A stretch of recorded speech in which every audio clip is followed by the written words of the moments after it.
Hello all, it is me, Insomniac Writer, and today I will be previewing Scream, the 1996 teen slasher hit done by Wes Craven. This is one of my favorite films, and I must admit when it first came out, as much as I was kind of on the wire with it because a lot of horror movies at that time kind of sucked. So today, I'm taking it back to the 90s. And hope you enjoy my review.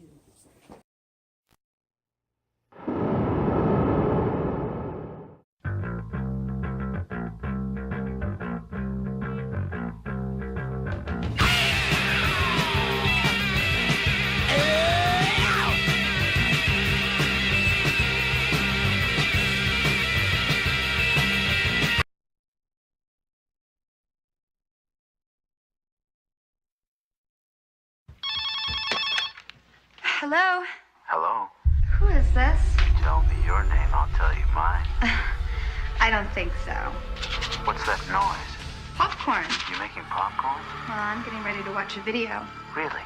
What? Oh, just some scary movie. You like scary movies? Uh-huh. You never told me your name. Why do you want to know my name? So I want to know who I'm looking at. Someone is playing a deadly game. It all began with a scream over 911. Someone who's seen one too many scary movies. Now, he's taken his love of fear Hello?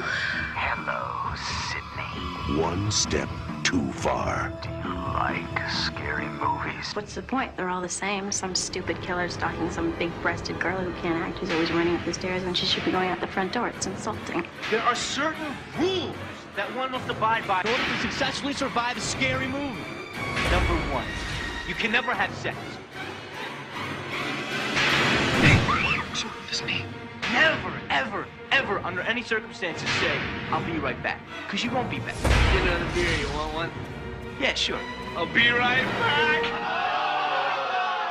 He didn't make the rules. Police are always on track if they watch prom night at same time. He just kills by them. Don't answer the phone. Don't open the door. Don't try to hide.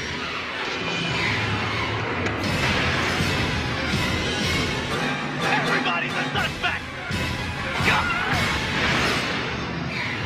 You're not scared, are you? Scream.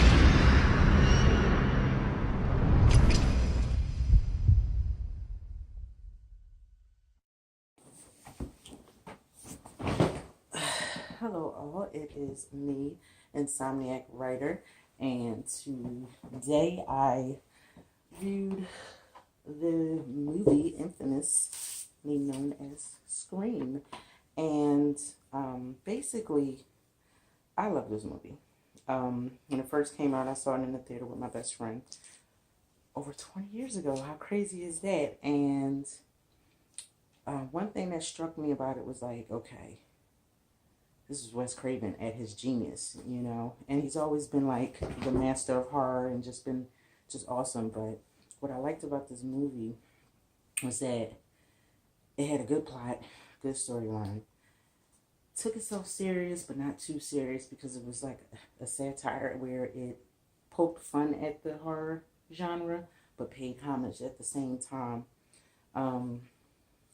A lot of things that stuck out about Scream was like the young, fresh cast, and it revitalized the slasher horror genre. And when I look back to the 90s, up to the point, a lot of horror movies kind of sucked. And when this came out, it was like, wow. And it was the progenitor to a lot of other horror movies like Urban Legend, I Know What You Did Last Summer, and God knows how many more. But it was funny because in a lot of parts of the movie, Wes Craven, you know, he pokes a lot of fun, especially at the Nightmare on Elm Street series in the beginning when Drew Barrymore, who had a cameo, she was the first victim. She basically was, see this cat, it's psycho, that's not even my cat. So I like when she says, oh, I like the first Nightmare on Elm Street, but the rest suck. And it was funny because when Wes Craven did the first Freddy movie, it was like, oh, wow. And then he didn't really want those sequels, but they did them anyway, especially with the second one really, really sucked. But it had its moments. But anyway, Scream, the movie that came out in 96. Scream, it was written by, of course, Wes Craven and Kevin Williamson.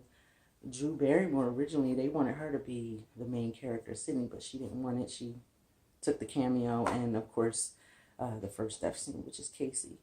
And a lot of people don't know, well, he probably should by now, it's been 20 years, that the mask that Ghostface wears is based off of a painting, Scream.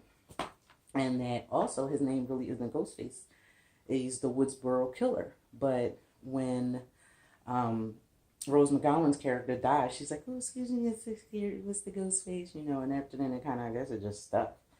But a lot of the things in this movie, just, it brought back some memories of my teenage years. I think I was like 16 when it came out.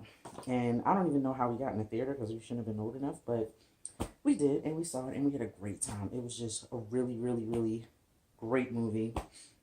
With Courtney Cox, David Arquette, who fell in love in it on the film set, and it was just like, wow. And they stayed together for a long time, considering. Jamie Kennedy, who is hilarious as the film geek, which reminds me of my favorite scene when he's in a video store. He's like freaking out. He's talking to Matthew Lillard. And it was just hilarious. But like I said, the movie is just, it's fun, you know.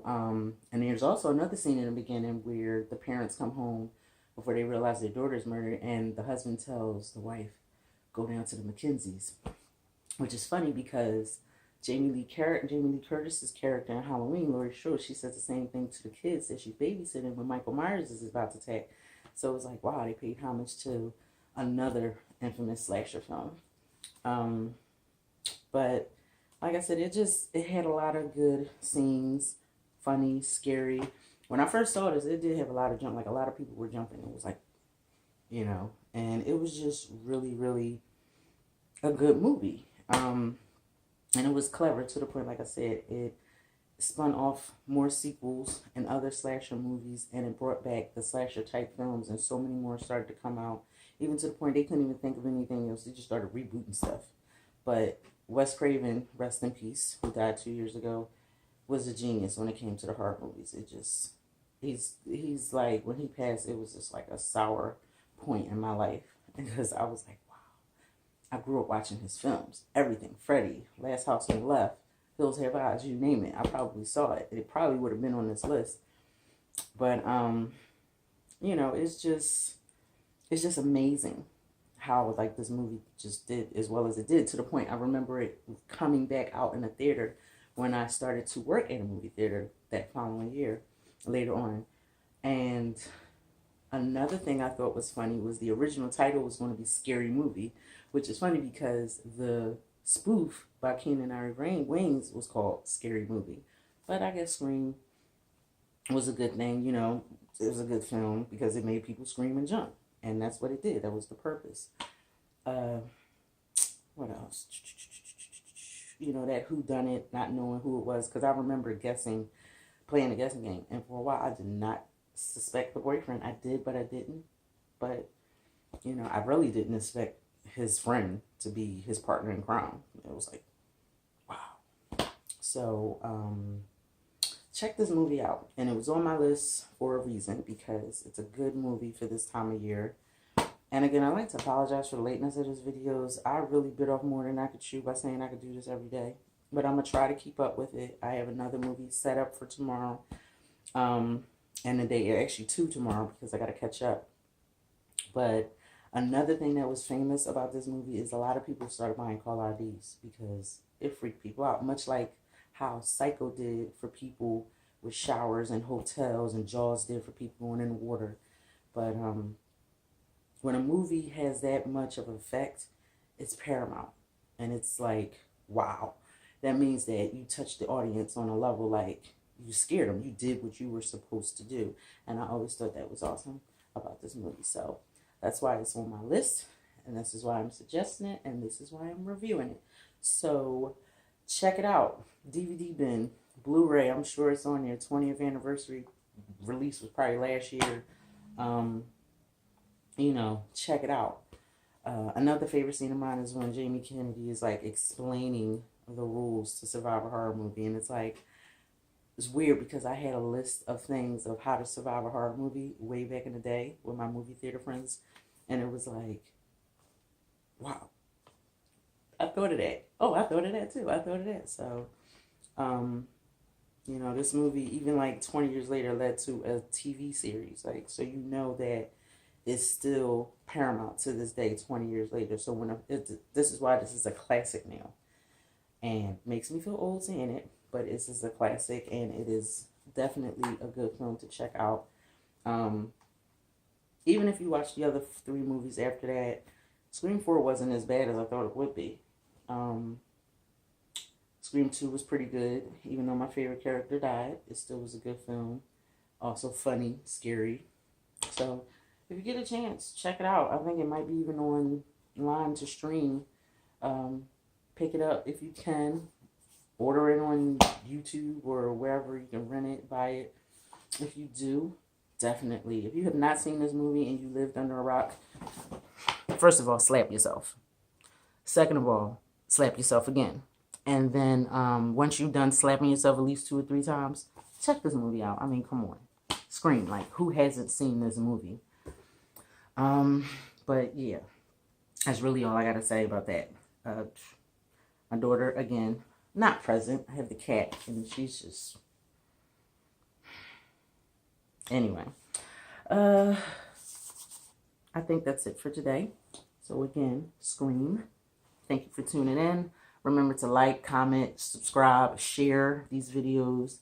It's that time of year. And thank you and thank you and thank you for all my new subscribers and my new viewers and my favorite viewers who have liked and commented on every video.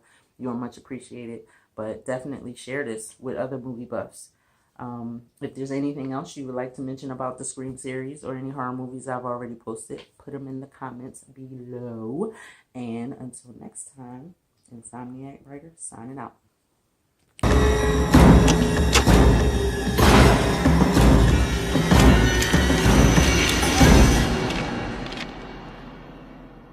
Can you see me? Listen, I am 2 seconds away from calling the police. They'd never make it in time. We're out in the middle of nowhere. What do you want? To see what your insides look like.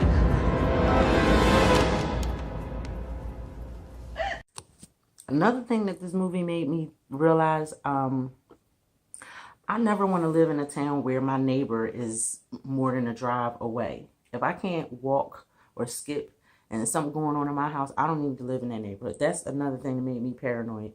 Pet Cemetery made me not want to live on a place where my house is on a highway. And this movie made me not want to live in a suburb where I can't get to my neighbor without walking kind of close. Even though I guess if you're in the Halloween series, that doesn't matter. But yeah, nice houses in that movie, but too far between. I'm sorry, Rose ain't doing it. Nope.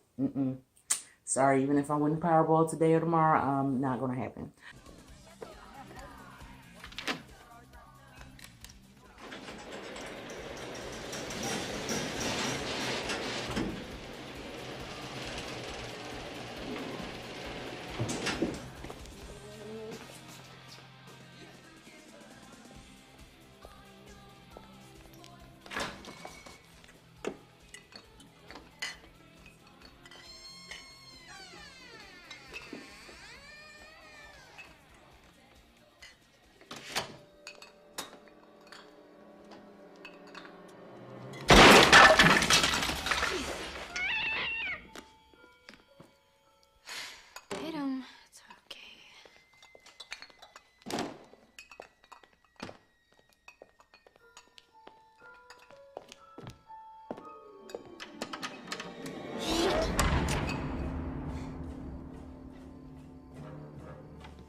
Hey, shitheads!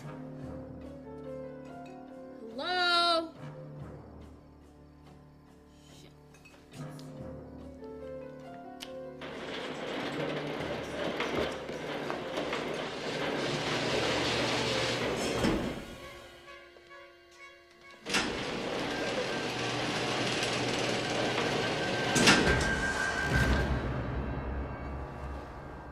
Is that you, Randy? And what movie is this from? I spit on your garage. Lose the outfit. If Sydney sees it, she'll flip. Oh, you want to play psycho killer? Can I be the helpless victim? Okay, let's see. No, please don't kill me, Mr. Ghostface. I want to be in the sequel. Cut, Casper. That's a wrap. Randy, what the hell are you doing? Ah! What? Ah!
Another thing I want to point out with the movie that always irked me, Rose McGowan, her character, baby girl.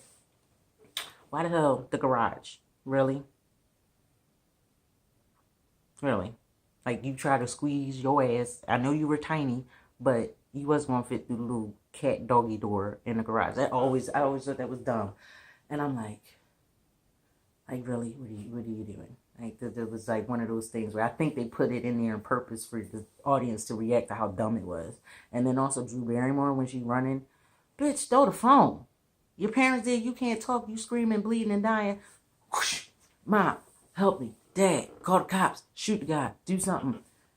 That would phone would have been chucked over there so darn fast while they walking in the house. No, Ghostface wouldn't have got me. And I can't even run. But I just wanted to throw that in there because I always thought, damn, how dumb can some people be? Anyway, last tidbit, and you have a good night. Christ, you don't know the rules?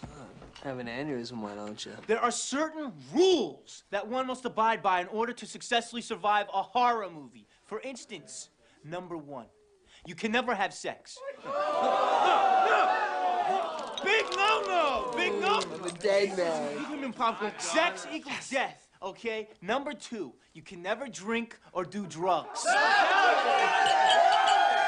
No, the sin factor. It's a sin. It's an extension of number 1. And number 3, never, ever, ever, under any circumstances, say, I'll be right back. Because you won't be back. I'm getting another beer. You want one? Yeah, sure. I'll be right back. You see, you push the laws and you end up dead. Okay, I'll see you in the kitchen with a knife.